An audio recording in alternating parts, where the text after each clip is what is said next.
हर हर महादेव।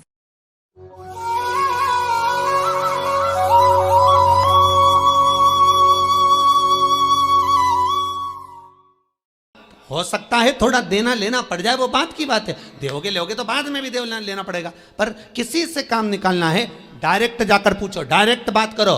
पर आप पहले जीजा जी के पास गए, जीजा जी के बाद में फूफा जी के पास गए, फूफा जी के बाद में मामा जी के पास गए, फिर इतनी रिश्तेदारी ढूंढते हुए उनका संबंध किससे, उनकी पहचान किससे, उनका संबंध कहाँ से, तब जाकर आपने उनसे फ़ोन लगवाया, तब ऑफिसर के पास गए। ऑफिसर को गुस्सा इस बात का आया कि तुम जो 4 जनी के पास होके आए हो, तुमने अगर 50,000 रुपये दिया तो उसमें 10,000 तो इन्हीं को बांट दिया, फिर मेरे पास बचा क्या? तो उन्होंने कहा फाइल उठा, फाइल को उठाओ यहाँ से, नहीं चाहिए, लेट इसका काम बहुत लेट करना।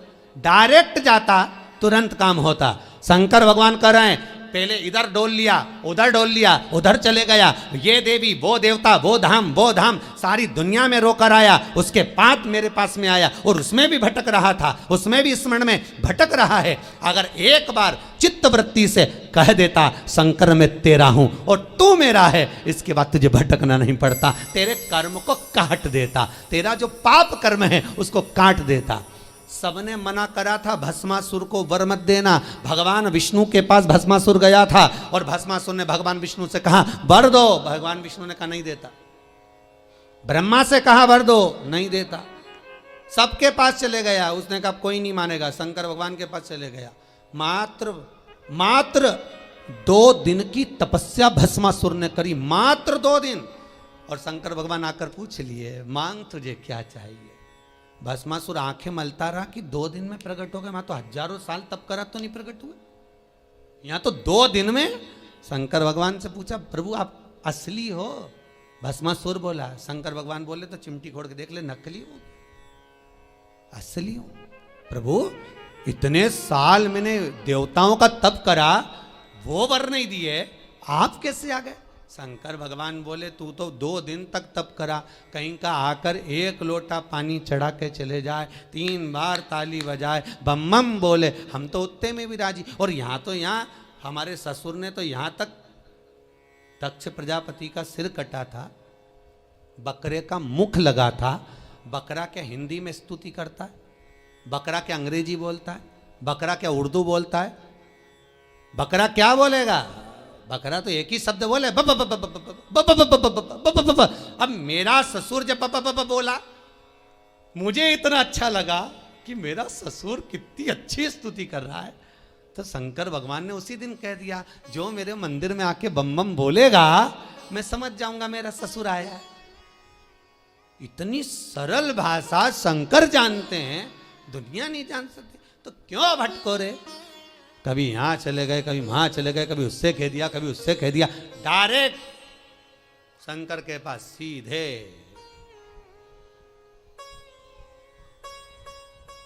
सीधे बोले।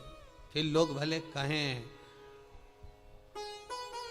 क्या तू मिला जो तू फूलों नि समा, क्या मिल गया ऐसा जो तू फूलों नि समा रहे हो? एक ही मंत्र महान गुरु मेरो समरथ है, समरथ है गुरु अमरत है। मेरो एक ही मंत्र महान कि शिव मेरो समरथ है। शंकर समरथ। कौन है जिसने यमराज को मारा? कौन है जिसने यमराज की पुत्री मृत्यु को मारा? केवल एक कालों का काल, महाकाल, दूसरा नहीं हो सकता। अकाल मृत्यु वो मरे जो काम करे चंडाल का, काल उसका क्या बिगाड़े जो भक्त हो महाकाल का। शंकर का भगत का बिगड़ेगा क्या? क्या बिगड़ेगा? शंभु है। भस्मासुर बोले 2 दिन का तप और तुम आ गए सामने? अरे 2 दिन बहुत होते हैं।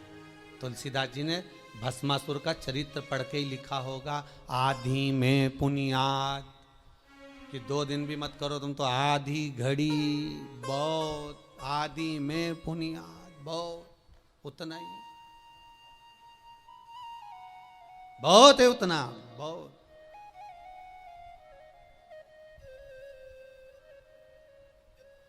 ज्यादा नहीं महाराज।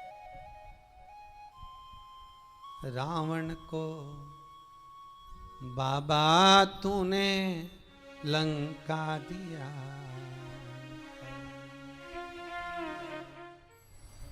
करुणा सागर कब करुणा कर जाए, त्रिकालदर्शी कैलाशी अविनाशी शंभु।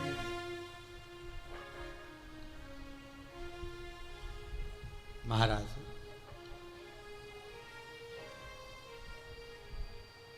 शिव पुराण कह रही है,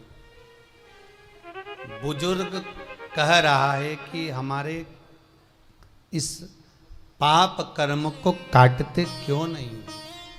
भगवान कह रहे हैं काटने को तो मैं काट देता, मना नहीं है, पर मृत्यु लोक में अगर आए हो तो थोड़ा सा कर्म का भोग तो भोगना ही पड़ेगा। संपूर्ण जीवन सुखमय हो, खूब डनलफ के गद्दा हो, चकाचक भोजन हो, रोज 56 भोग खाओ, खूब अच्छे से रहो, तो भी दुख तो जीवन में थोड़ा ना थोड़ा तो घेरेगा ही, थोड़ा ना। पहला मंद प्रारब्ध, दूसरा तीव्र प्रारब्ध और तीसरा तीव्रतम प्रारब्ध।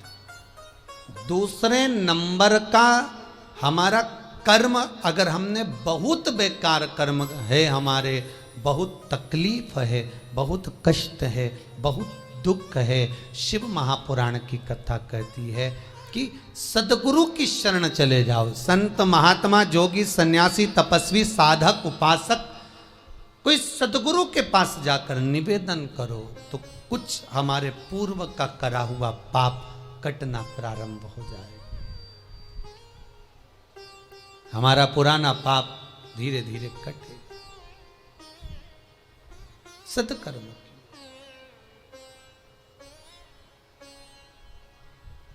फिर एक निवेदन करूंगा,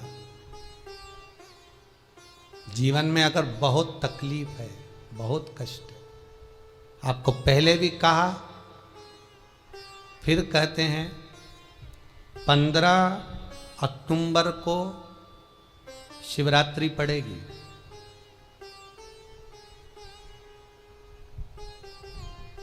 जो माघ महीने में शिवरात्रि पड़ती है उससे भी प्रबल शिवरात्रि 15 अक्टूबर को पड़ेगी।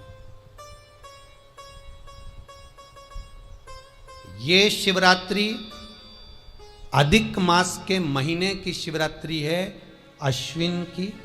19 वर्ष के 2 बार गैप करने के बाद ये अश्विन का जो अधिक मास आता है, इसके बाद 183 वर्ष के बाद आएगा, और 183 वर्ष के बाद फिर इसमें की शिवरात्रि प्राप्त होगी। और 183 वर्ष किसने देखे?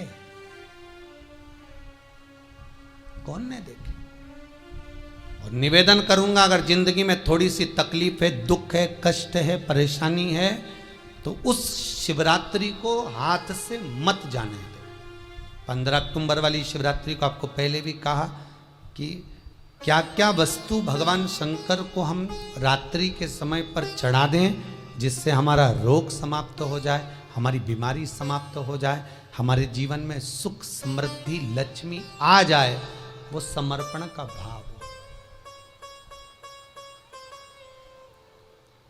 और शिवरात्रि आने में देरी है, 15 अक्टूबर में भी अभी देरी है, और आपके जीवन में बहुत कष्ट है, बहुत कष्ट। महाराज 5 कमलगट्टे, 5 बेलपत्र तांबे के लोटे में जल भरकर रख लीजिए। सीधे हाथ पर उस कलश को रखो जिसमें 5 कमलगट्टे और 5 बेलपत्र रखिए। श्री शिवाय नमस्तुभ्यम शिव महापुराण का मूल मंत्र है, जैसे भागवत का मूल मंत्र है ओम नमो भगवते वासुदेवाय। शिव महापुराण का मूल मंत्र है श्री शिवाय नमस्तुभ्यम, इस मंत्र का 5 बार स्मरण कर कर आपको जो तकलीफ है उसको हृदय चित्त से धरकर मस्तक से कलश को लगाकर किसी एकांतेश्वर महादेव पर, एकांतेश्वर महादेव मतलब अपने गांव से, नगर से, शहर से जो बाहर खेड़े में हो, बिल्कुल बाहर, जिस शिवलिंग पर कोई पूजन करने ना जाता हो, एकांत में बैठे हो, जंगल में बैठे हो, कहीं किसी वृक्ष के नीचे विराजमान हो, ऐसे एकांतेश्वर महादेव पर अपनी कामना कर कर वो जल समर्पित कर दो। एक बेलपत्र, एक कमलगट्टा उठाकर अपने घर पर लेकर आ जाओ। जो तकलीफ बहुत ज़्यादा हो रही है 5 दिन में आपको मालूम पड़ जाएगा, 5 दिन में अंतर आ जाएगा। शिव का अनुमोदन करो, शंकर का स्मरण करो। महाराज, ये अश्विन का जो अधिक मास है 183 वर्ष के बाद वापिस आएगा। योग, ये योग पहले मिल जाता 19 वर्ष में, पर अब मिलेगा 183 वर्ष।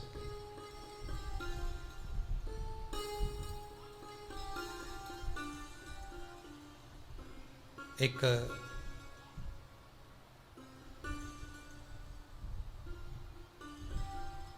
किन्हीं माता जी का एक प्रश्न था, वो ध्यान में नहीं आ रहा है वो कहाँ से थी, कि उन्होंने एक प्रश्न किया था, व्हाट्सएप पर लिखा हुआ आया था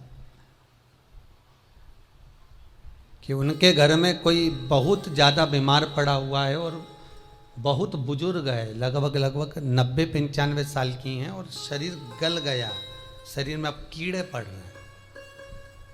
सिस्टर को बुलाते हैं, डॉक्टर को बुलाते हैं, तब उनको साफ करते हैं, शरीर इतना गल चुका है। उसके लिए क्या करना चाहिए? एक निवेदन करूंगा, एक भगोनी में गेहूं रख लीजिए, एक पात्र में गेहूं, जो बहुत बुजुर्ग हो चुकी हैं, कीड़े पड़ रहे हैं शरीर में, आपने एकादशी दे दी, गीता जी करवा दी, पाठ करवा दिया, गौदान करवा दिया, मोक्ष करवा दिया, सब कुछ करवा दिया, तो भी मुक्ति नहीं मिल रही है, तो पात्र में गेहूं रखकर उन माता जी की सीधे हाथ की 3 उंगलियां उस गेहूं में डालकर उनका नाम और गोत्र बोलकर वो गेहूं गाय को खिला दीजिए। पात्र किसी गरीबड़े को, भिक्षुक को दे दीजिए। महाराज, 3 या 4 दिन में मोक्ष प्राप्त हो जाता है।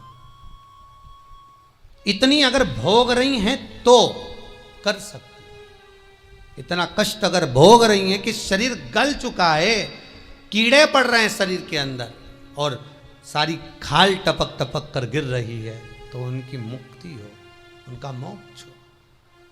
आज माता जी कह रही थी कि हमने गीता जी सुना दी, पाठ कर दिया, सब कुछ कर दिया, गौदान करा दिया, सब करा दिया, पर मुक्ति नहीं हो। शिव का हो, शंकर को, मेरे बाबा विश्वनाथ का स्मरण करो, मिलेगा। फिर निवेदन करूंगा, ब्रह्मा ब्रह्मलोक में रहते हैं, भगवान विष्णु बैकुंठ में रहते हैं। मृत्यु लोक का अगर कोई देव है तो वो महादेव है। पृथ्वी का अगर कोई देवता है तो वो देव अधिदेव महादेव है। पर हमारी आदत है, हम पड़ोस की काकी आती है तो उसको प्रणाम करते हैं, मासी सास आती है तो उसको नमन करते हैं, चाची सास आती है तो उसको नमन करते हैं, और घर में सास बैठी रहती है उसको कभी नमन नहीं करते। आदत है ना हमारी। दूसरों को तो हम प्रणाम कर लेंगे पर घर की सास को नमन नहीं कर पाते। उसी तरह हम भगवान विष्णु का स्मरण कर रहे हैं, ब्रह्मा का स्मरण कर रहे हैं, सारे 33 कोटि देवताओं का स्मरण कर रहे हैं, पर भूलोक का इस देव अधिदेव महादेव का हम कितना स्मरण कर रहे हैं। हम तो भगवान शंकर के मंदिर में भी जाते हैं तो छल करते हैं। गए मंदिर में, वहां का लोटा उठा लिया, पानी भर लिया, शंकर जी को चढ़ा दिया, लोटा दूसरे का, पानी दूसरे का, मंदिर भी दूसरे का, पानी चढ़ा दिया बस। और इतनी सात्वित्ववान सिर पे पल्लू मल्लू रे कि ऐसे पानी चढ़ाए। शंकर भगवान भी सोचे काय को नौटंकी करे रे, काय को नाटक करे। पानी दूसरे का, लोटा दूसरे का, शंकर जी पे चढ़ा रही। अगर शंकर को जल चढ़ाना है तो घर से लेकर जा, लोटा भी घर से लेकर जा, और अगर मंदिर का पानी लिया है, मंदिर का लोटा लिया है, तो 1 रुपये लोटे का किराया और 1 रुपये जो लाइट जली, पानी भरा जिस पुजारी ने, उसका 2 रुपया दान पेटी में डाल, तब जाकर तू शंकर को पानी चढ़ाएगी, तब शंकर उस जल को स्वीकार करता है। किसी की लगी लगाई थाली मिल जाए पूजन की और तुम सिर पे पल्लू लेके कुंकू चावल रोली बोली सब चढ़ा दो और बेचारी वो बाद में आए तो देखे तो यहाँ सब साफ, तो क्या भगवान स्वीकार करेगा? भगवान ऐसा स्वीकार नहीं करे। फिर निवेदन है, बरसाती मेंढक मत बनो रे, अच्छे से सेवा करो, थोड़ी करो पर अच्छी करो, घर से पानी लेकर जाओ।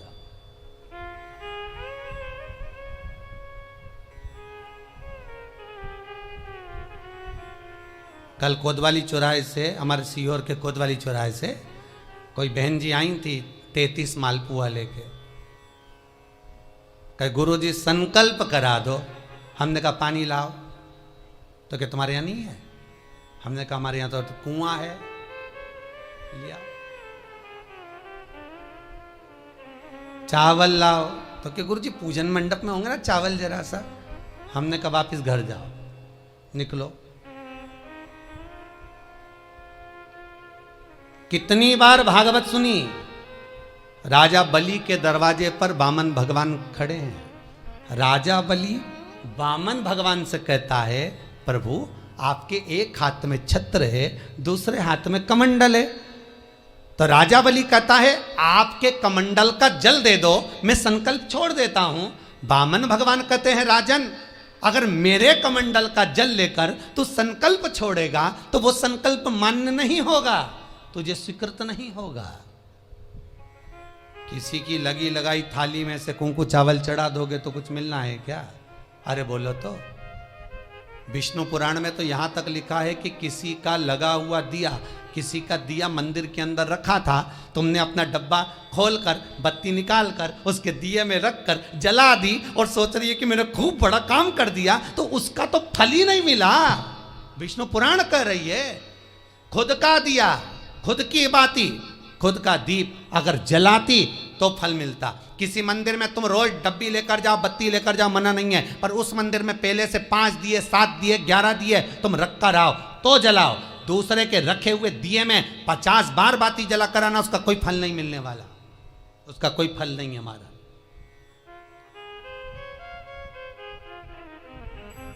खुद का जल लेकर जाओगे, खुद का लोटा लेकर जाओगे तो फल। यहाँ तो स्वयं भागवत कह रही है, राजा बलि के सामने वामन भगवान कहते हैं राजन तेरे कमंडल को लेकर आ, उससे संकल्प छोड़, अगर मेरे जल का संकल्प छोड़ेगा तो उसका कोई फल नहीं मिलने वाला। राजा बलि अंदर गया, जाकर भी उसने कर्म बेकार कर दिया। राजा बलि ने क्या, कमंडल लाना था खुद का, उठा लाया शुक्राचार्य जी का।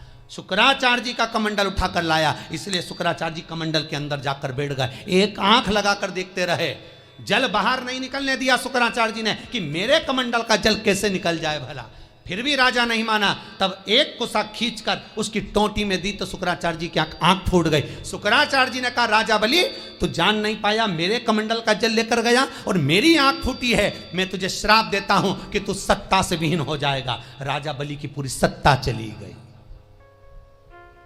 पूरी सत्ता मात्र कमंडल के जल के कारण चलेगी। तो आप अगर दान करने जा रहे हो, आप कन्या दान करने जा रहे हो, आप गौ दान करने जा रहे हो, आप वस्त्र दान करने जा रहे हो, आप मालपुए का दान करने जा रहे हो, आप स्वर्ण दान करने जा रहे हो, तो जल चावल आपका होना चाहिए, संकल्प आपका होना चाहिए, दूसरे का नहीं। इसलिए नैमिषारण्य में जो 108 शिव महापुराण की पोथी बिठाई, तो वहां जो संकल्प छूटा आपके घरों में छुड़वाया है, घर के अंदर।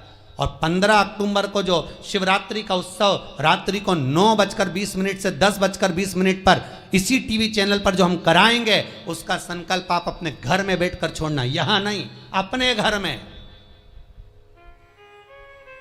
और अगर कोई यहां आता भी है तो साथ में पानी की बोतल लाओ, चावल लाओ, पूजा की थाली लाओ, फिर बैठो। अपना संकल्प अपना होना चाहिए, उसका फल हजारों गुना प्राप्त होता है। दूसरे का जल, दूसरे का चावल स्वीकार कर लिया, उससे फल की कामना नहीं है, हमारा मिलता नहीं। फिर भले 4 घंटे तक तुम ढोलक बजा बजा के गाओ, तांबा का हंडा में तातो धरा पानी और नींद आए भोला नवा के रहूंगी, भोले को अपना बना के रहूंगी। शंकर भगवान जी बोले पूरी रात गाय तो भी नहीं आऊं मैं तो जा। गाय को है भोलेनाथ। शिव को मनाने के लिए आडंबर की जरूरत नहीं है। शंकर को मनाने के लिए बहुत साधना करने की भी जरूरत नहीं है। शंकर तो कहते हैं 3 बार ताली बजा दो, बम बम बोल दो, उतने में भी राजी हूं। पानी नी भी चढ़ाए चलेगा, ताली नी भी बजाए चलेगा, बम बम नी भी बोला चलेगा। शंकर का शिव महापुराण की कथा कहती है इतना भी ना बने तो मेरे मंदिर के सामने से निकल कर चले जा, उतने में भी कल्याण कर दूंगा। ये भी ना बने तो मेरे मंदिर का शिखर देख ले, शिखर दर्शनम सर्व पाप नाशनम। मात्र शिखर का दर्शन कर लेने पर भी मैं तेरे पाप छिन्न कर देता हूं, समाप्त कर देता हूं, तेरी जिंदगी खुशियों से भर। शिव करें उतने में भी संतुष्टि है।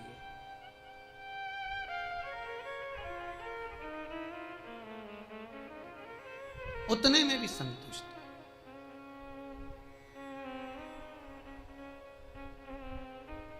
शंकर का अनुमोदन करने वाला, शिव का स्मरण करने वाला है।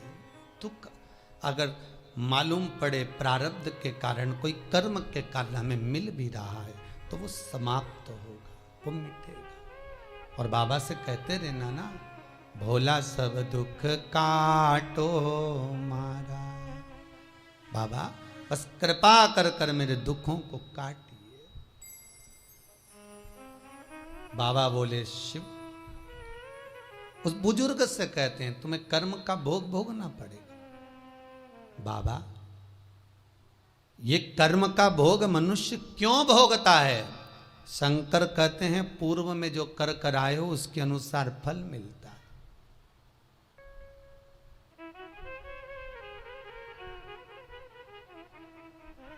अभी 2 दिन पहले की कथा याद करो। कथा में कहा था खूब भगवान ने धन दे दिया, जिसके घर में 10-10 नौकर लगे और घर का मालिक इतना चड्डा पहनकर टी शर्ट पहनकर कुत्ते को छी करा रहा है। कथा में कहा था कि नहीं कहा था? तो किसी ने प्रश्न किया था गुरुदेव इनके घर में 10-10 नौकर लगे, इनके घर के बच्चों को तो नौकरानियां पाल रही, दासियां पाल रही, और सेठ जी अच्छा चड्डा पहन के टी शर्ट पहन के कुत्ते को छी करा रहा। तो ये कहीं लिखा, अरे गरुड़ पुराण उठाकर देखो ना, ये भी कर्म का भोग है कि तेरे घर में 10 नौकर काम कर रहे हैं और कुत्ते को छी मॉर्निंग वॉक में तू करा रहा।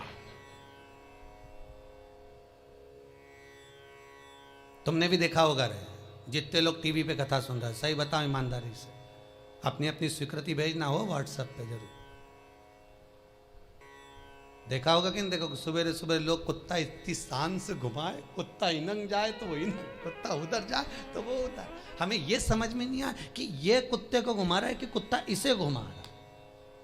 वो इधर जाए उधर, उधर जाए उधर, उधर जाए, कहां कर। इसलिए निवेदन मत बुरे कर्म कर बंदे, वरना पछताएगा। भगवान की आंखों से तू बच नहीं पाएगा, तू बच नहीं पाएगा। कर्म का भोग भोगना पड़सी पड़ेगा, चाहे रो के भोगो चाहे हंस के भोगो। इसलिए निवेदन है खूब बढ़िया चकाचक खाओ पियो मौज करो, जिंदगी अलमस्त जियो। कितनी भी जिंदगी में दुख आए रोना नहीं, सुखी रहना, मुस्कुराते रहो, क्योंकि आखिरी में जो फोटो टंगेगा वो तो मुस्कुराने वाला ही टंगेगा। तुम भले जिंदगी रो के निकालो, फोटो में तो तुम स्माइल देते ही मिलोगे, माला टंगी रहेगी मुस्कुराते। जित्तों के घर भी जाके देखोगे तो मुस्कुराता हुआ फोटो मिलना है, रोता हुआ किसी का नहीं मिलेगा, भले जिंदगी कितनी भी रो के निकालो। चित्त वृत्ति को लगाओ भजन में, कीर्तन में, स्मरण में। जितना समय गया जाने दो, जो बचा उसको शंकर में लगा दो, शिव में लगा दो। महाराज कर्म का भोग भोगना है, गति प्रारब्ध की। दूसरी जो प्रारब्ध की गति है उसको कहा तीव्र प्रारब्ध। इसके भोग को अगर तुम भोग रहे हो, दुख आया है तो संत सतगुरु की शरण में जाकर कहो दुख मिटेगा। तीसरा है तीव्रतम प्रारब्ध। इस प्रारब्ध में अगर बहुत ज्यादा दुख आ गया तो कुछ ना करिए, एक काम करो, एकांत में बैठकर शिव का स्मरण करिए, शंकर का भजन।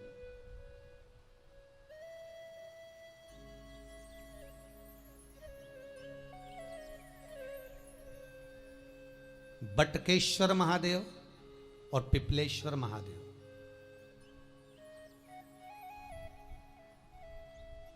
पिपलेश्वर महादेव जिस जगह पर दधीची ऋषि की धर्म पत्नी सुवार्च के सम्मुख में दधीची ऋषि के प्राण देवता ले लेते हैं, अस्थियों का कंकाल हो जाते हैं दधीची बाबा।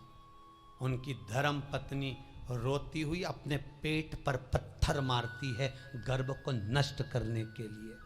वहां शंकर भगवान प्रकट होते हैं पीपल के पेड़ के नीचे। शिव जी का नाम पिपलेश्वर महादेव हुआ। जो बालक पीपल के पेड़ के नीचे जन्मा उसका नाम पिपलाद हुआ।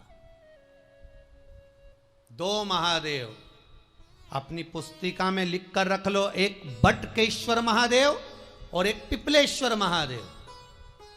अदालत में कोई कार्रवाई चल रही है, अदालत में कोई केस चल रहा है, अदालत में कोई बात चल रही है, नहीं जीत मिल रही, नहीं विजय मिल रही, हार गए, पेशियां लगा लगा कर एक बार बड़ के पेड़ के नीचे बालू मिट्टी का शिवलिंग बनाकर उसकी पूजन करो। पूजन अर्चना कर कर दही 3 चम्मच नाम लेकर चढ़ाओ जिसके साथ केस चल रहा है, और 3 चम्मच दही चढ़ाकर उस दही को उठा लो और रुमाल पर उसके छापे लगा लो, सफेद रुमाल पर भगवान शंकर की पूजा अर्चना कर कर जल में विसर्जन कर दो बटकेश्वर महादेव का नाम लेकर, और उस रुमाल को घड़ी बनाकर रख लो। अगली पेशी जब हो उसको साथ लेकर जाओ, केस जल्दी निपटेगा, विजय प्राप्त होगी।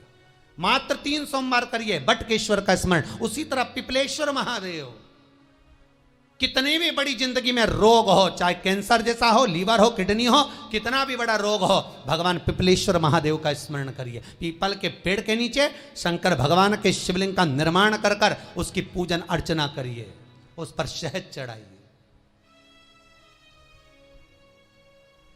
पीपल का वृक्ष, आंवले का वृक्ष, शमी का वृक्ष, बेलपत्र का वृक्ष, ये औषधि पूर्ण है महाराज। डॉक्टर ने कह दिया डायलिसिस कराना जरूरी है, तो एक बार इस शिव महापुराण का उपाय जरूर करना।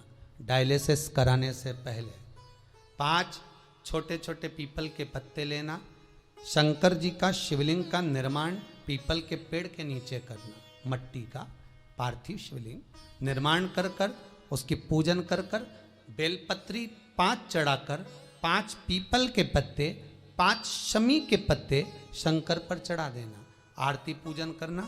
शमी का पत्ता बेलपत्र छोड़कर 5 पीपल के पत्ते उठा लेना। जिस व्यक्ति को डायलिसिस का बोला है उस व्यक्ति को 5 पत्ते पीस कर छान कर पिला देना। 3 दिन बाद फिर जाकर डॉक्टर को चेक करवाना, डॉक्टर डायलिसिस का मना कर देगा, लीवर किडनी अपना काम करना प्रारंभ कर देगा। पिपलेश्वर महादेव की पूजन, पीपल के पत्ते की औषधि जीवन का सुख दे जाती है। कोई पिपलेश्वर महादेव सहज नहीं है महाराज। कितना विचित्र वर्णन है, प्रैक्टिकल जरूर करना। सीओर वाला महाराज कहीं झूठ तो नहीं बोल रहा, और व्हाट्सएप पे लिखकर भी भेजना करा कि नहीं करा, क्योंकि शिव महापुराण की लेखनी है। वेद व्यास जी महाराज वर्णन करे, गलत नहीं कर सकते। किसी को बहुत खून निकल रहा है, बहुत एक्सीडेंट हो गया, खून पर खून निकल रहा है, उसको अगर होश है और वो होश में है तो 5 पीपल के पत्ते किसी भी वृक्ष के तोड़कर पिपलेश्वर महादेव का नाम लगकर उसको खिला दो, चबा चबा कर, उसी समय खून निकलना बंद हो जाएगा, रक्त बंद। पिपलेश्वर महादेव का मात्र स्मरण ही सुख दे जाता है, आनंद की अनुभूति करा देता है। मात्र पिपलेश्वर महादेव। बहुत बड़ा ऑपरेशन कराने जा रहे हो तो उसके 15 दिन पहले पिपलेश्वर महादेव का पूजन कर कर, अर्चना कर कर, भगवान शिव का स्मरण कर कर पीपल के पत्ते की माला बनाकर हनुमान जी को चढ़ाकर फिर ऑपरेशन के लिए जाओ, जिससे दूसरी बार ऑपरेशन की जरूरत ना पड़े। शरीर का जिसका ऑपरेशन है वो अच्छा हो जाए। श्रेष्ठ पिपलेश्वर महादेव, भगवान शिव ओघड़दानी शंकर। आप सुन रहे थे ये मधुर कथा शिव पुराण लाइव के YouTube चैनल पर। अगर वीडियो पसंद आया तो वीडियो को लाइक करें, अपने दोस्तों के साथ इस मधुर प्रवचन को शेयर करें और चैनल को सब्सक्राइब जरूर करें। भोलेनाथ हम सब पर अपनी कृपा बनाए रखें। जय हो भोलेनाथ की, जय हो सनातन धर्म की।